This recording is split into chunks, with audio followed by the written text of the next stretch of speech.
Uh, Hello everybody. This is Saurav Gupta, and I am gonna present a poster on the electric vehicle called New Renault Zoe, along with my friends, along with my colleagues, who are Dhananjay Bhagat, Deepak, and Devashis Emmanuel. This poster is we have prepared this poster for assignment purpose, and we are going to explain the specifications of the battery, battery management system, motor drive, and the electrical loads in the electric vehicle.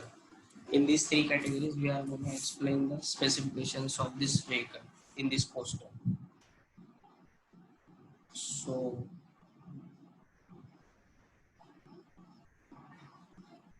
I'll take the first part of battery and battery management system.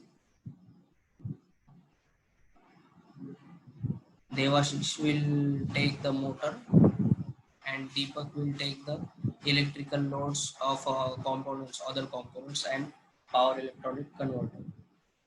So I'll start it now.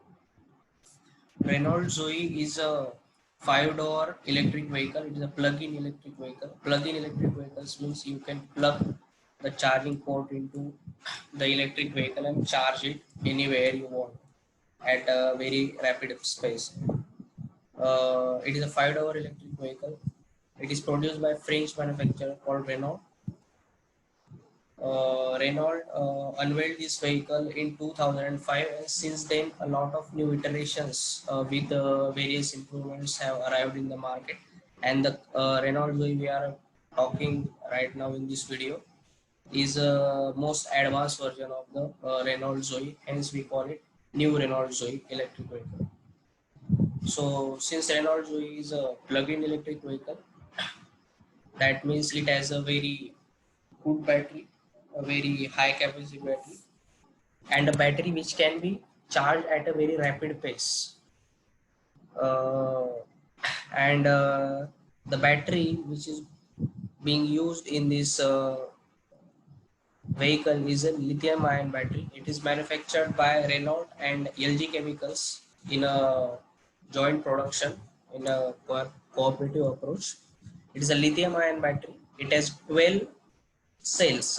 In lithium ion battery, multiple cells are arranged in series to each other in order to achieve the larger amount of voltage. Since lithium ion cell, one particular cell has gives very less voltage as output, which is just somewhere around 3.3 volt or something. So for that purpose, we require multiple number of modules need to be packed into about battery and cell modules, and then we will get the desired voltage at output. In this case, the desired voltage is 400 volt. Number of modules are 12. Number of cells are 192. The capacity of the battery which is being used in this vehicle is 54.66 kilowatt hour. The battery construction you can see here. This is a picture of battery. Up here there are cooling air interface. This battery is air cooled battery. This is the case of plug-in hybrid vehicles, is that you have to recharge those batteries at a very rapid speed, and they get discharged at a significantly high pace too. So because of that, the batteries and other electrical components, especially the battery, gets heated up very quickly. Since hence it is required that as it is very much required that we have to provide some cooling channel, some sort of cooling for the battery in plug-in hybrid vehicle. This is a very important part which is not known in the much in the public, that the batteries of plug-in hybrid vehicles require cooling component. Now some batteries have water cooling. In this battery we have air cooling, and here are air cooling interfaces. Here there are two holes Both those holes are for intake, so the air goes inside from those holes, and another hole is in between those two holes, middle. From there, the cooling air comes out. So cold air enters those holes. It absorbs the heat and goes out from the middle hole. This here is a high voltage connector. Since the voltage output of the battery is 400 volt, which is very high, the type of connector which is used has to be very robustly designed and ruggedly designed, so that it can undergo a lot of fluctuation in current and voltages across the across its output port, and it remain operational for longer period of time. This is a service disconnect switch. So this switch is generally used to disconnect the battery from the loads. This switch generally gets activated when we have to uh, means when the vehicle goes into maintenance, when we have to do maintenance, then this switch is very useful. This also allows to disconnect the battery from vehicle itself. So this is provided for the maintenance purposes. Now, so I have completely explained the battery. The weight of this battery is 326 kilograms. So now I will explain you the battery management system. This particular battery picture here shows the layout of the battery management system, which is now is being used commonly across the plug-in hybrid vehicles of Renault. Whatever the plug-in hybrid vehicles have been manufactured by Renault now have the similar sort of battery management system. The layout is almost common, and this is a very new layout. The previous models of the Renault Zoe had different layout, but this is a new Renault Zoe. This new layout is being used there. Here I will explain that layout. So first thing about the one thing you can see from this, observe from this layout, is that there is a this red line. This red line indicates the bidirectional flow of current. That means the current can go out, current can go in to the battery in the vehicle, and it can also go out from the vehicle. That means if you go to EV rapid charging station, you don't just recharge your vehicle, but you can also give away charge or electricity to that battery charger. So you can sell the electricity for money, and for that it is required that you have some generational capacity there, and that is why in Renault vehicle a renewable electricity generation, a slightly smaller solar panel, a module of multiple solar cells is prepared, and it is placed at outside of the vehicle on some side, and from once the solar rays fall on it, the battery gets recharged. There is a reserve battery, it gets recharged, and if you have the surcharge battery power or surcharge battery capacity, you can go to EV rapid charging station and actually give your electricity to them for some money. Or if your battery is low, you can go to the charging station and get your battery recharged at a very rapid pace. So this was about the bidirectional grid. Once the power electricity enters the battery module, it passes through the DC power distribution unit. Here the battery relays are there, battery relays, and this battery relay are connected to the battery cells. So from there, through the power station, through the relays, the power goes to the various amount of cells. And as we know, there are almost 192 cells in this battery, in the battery of Renault Zoe. From these cells, now the cells of this battery are electrically connected to a module called battery management system. So what does this battery management system do? This battery management system measures the SOC, state of charge or depth of discharge of the battery. It also measures the temperature of the battery, and by measuring these two three parameters, it almost it processes that data in real time and give us a few numbers and almost a real time picture of the battery's health. That is why it is original battery management system, which is generally a battery health monitoring system. And this is connected to a display unit, which is a interface model, from where the driver can watch into this display unit and can know about the actual condition of the battery, means like state of charge, depth of discharge, amount of voltage the battery is offering at a particular time, and all that.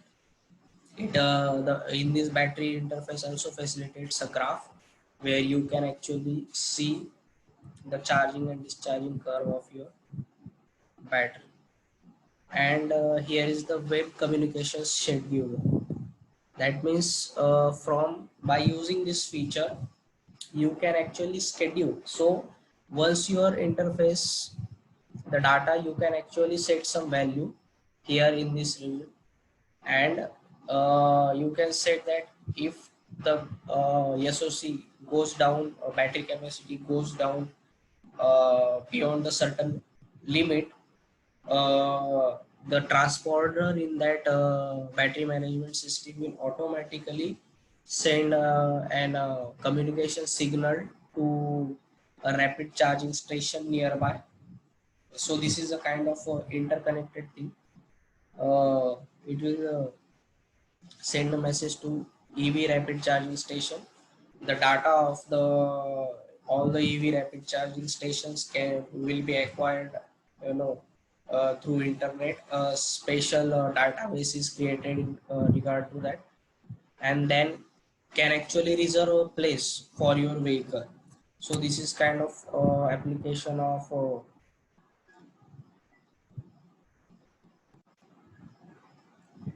telematics. This is a kind of a telematics application, vehicle telematics application. So this was the battery. Yeah, here is one auxiliary power unit. From the battery relays, some amount of energy actually comes to this auxiliary power. There is a line, power line is passed through it. Some rectifier is placed in the this part of this battery relay, and from there it rectify it not rectifier, sorry, uh, some converter unit is placed here.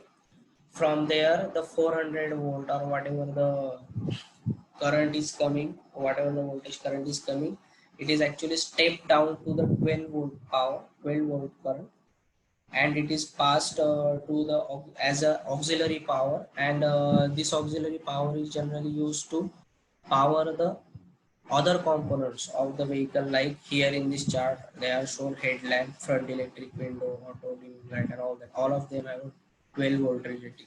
So this auxiliary power, from there, these components are powered by this auxiliary power, whose unit is connected to this battery management system, battery relays and contactor only. So this was the battery management system of a new Renault Zoe vehicle. uh, Now my friend Devashish will explain you about the motor which is being used in Renault Zoe vehicle.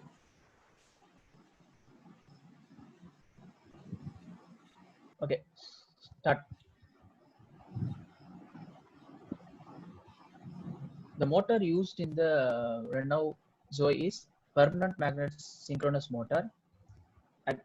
Actually, in the initial stage they have used 66 kilowatt motor with the torque of 220 Newton meter by 2012 at the time.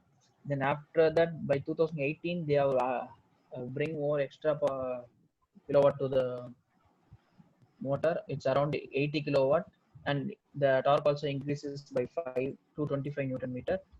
Now the latest they are using is 100 kilowatt motor with a torque of 245 Newton meter, which is used from 2019. Actually, plug-in hybrids, we will be using a motor around 60 to 100 kilowatt of power. In this, we are using synchronous motor. A synchronous electric motor is nothing but AC motor, which runs at a steady state. The rotation of the shaft is synchronized with the frequency of the supply current. That is, the rotation period is equal to the number of AC cycles. In synchronous motor, it has AC electromagnets on the stator, and on rotor it will be having a permanent magnets or maybe electromagnets. In this, the speed of the motor will be same. It provides more power without any loss in torque. The advantages of using permanent magnet synchronous motor is it has higher efficiency than brushless DC motors, no torque ripple when motor is commutated, high torque, and it has a more power performance. It is less noisy than other motors. It can give high performance in low speed as well as the high speed. Efficiency of dissipation heat is very high, so hence we will be using air,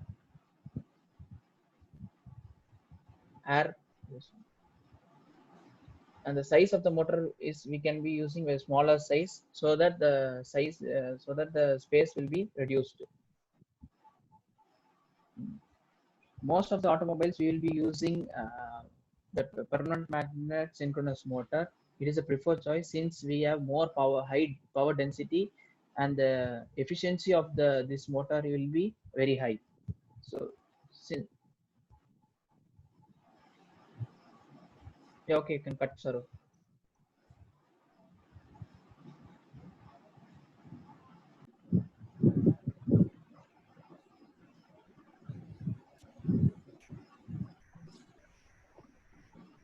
An electric vehicle is also called the electric station vehicle. It uses actually one or more electric motors or traction motors for propulsions.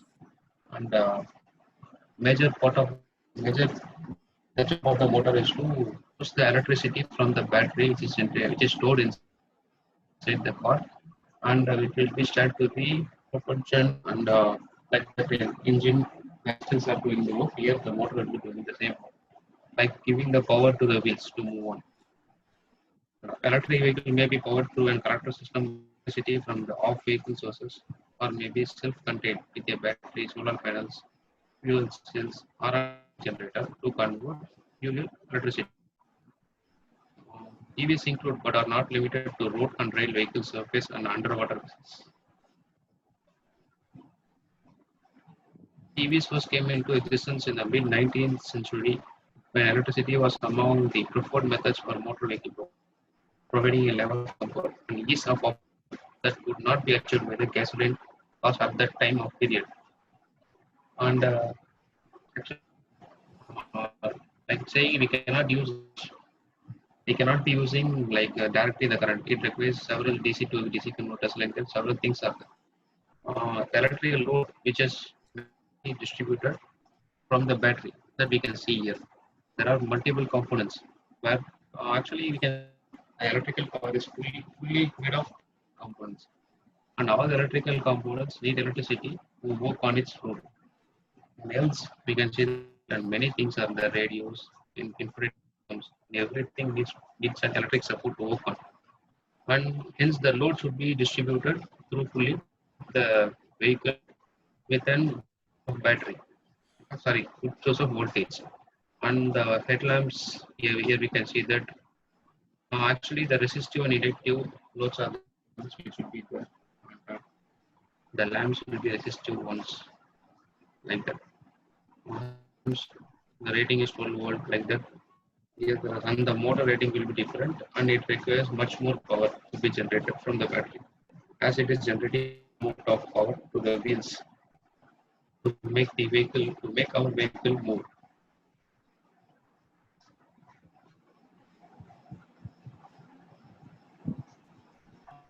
So,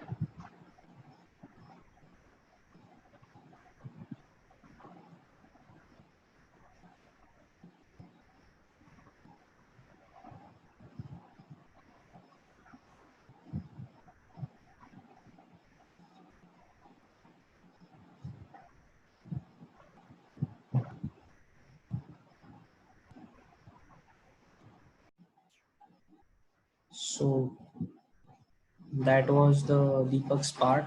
He explained the power electronic converter, its component, and other electrical load components like headlamp, front electric window, and auto dimming rear view mirror and all that. So in this way, we have explained the three major things of the Renault Zoe electric vehicle in this video. One is battery and battery management system, the system which manages the battery. The power unit, the motor, the which is a prime mover of the this electric vehicle, and electric loads, which are the power electronic converter, all these components, and the motor also comes under this part of electric load. So this was our poster and its video presentation. Thanks for watching. Thank